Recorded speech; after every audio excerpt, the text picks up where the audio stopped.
One day, while gathering herbs in the forest, her eyes caught something, an old, intricately carved wooden mask. Its features were sharp and severe, unlike anything she had seen.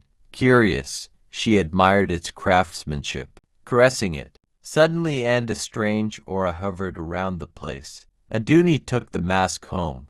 Adunni was a very beautiful girl with great knowledge of traditional medicine, passed down to her by her mother Origbo. Her laughter was like the chime of the market bells, and her smile could warm the chillest morning in the village of Iluok.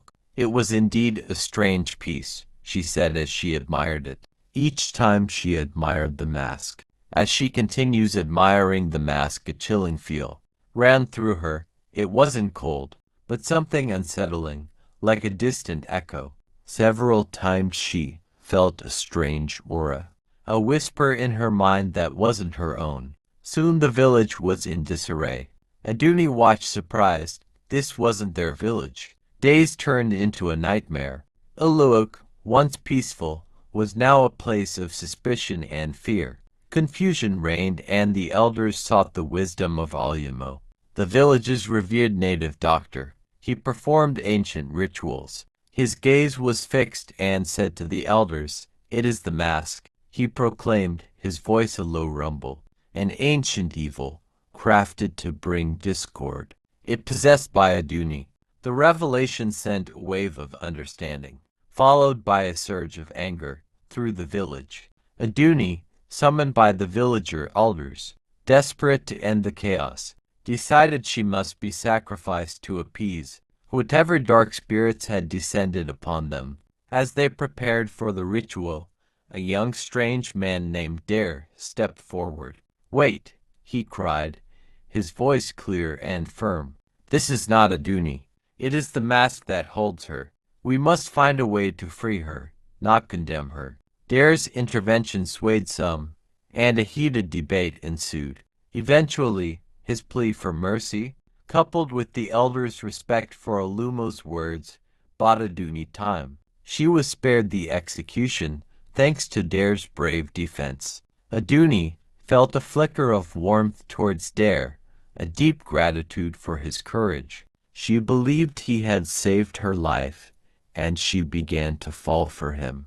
Adunni and Dare will always embrace showing so much affection. Origbo, Adunni's mother, celebrated her return with great delicacies. She invited family and friends, and everyone was happy Adunni was safe. It was a great celebration times for Adunni and her mother. She prepared the best of dishes, and people from nearby joined them at the feast. A day came while they were having a meal with Dare. He told them he was from a faraway land and had nowhere to stay. Adunni and Origbo, her mother, allowed him to stay with them. Adunni grew great affection for Dare, and it seemed mutual. On several occasions while Origbo slept, she always had a dream of Dare trying to kill Adunni. It continued reoccurring. It was no longer just a dream but a nightmare. Adunni always loves Dare to join her to the forest in search for herbs, and it was always a romantic time for them.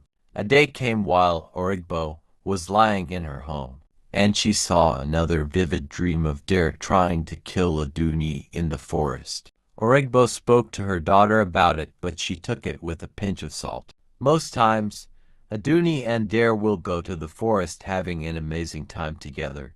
One day, Dare joined her to the forest to gather herbs, but immediately they got into the forest, Dare wanted to execute his plan of killing her because it was going to make him king in his land.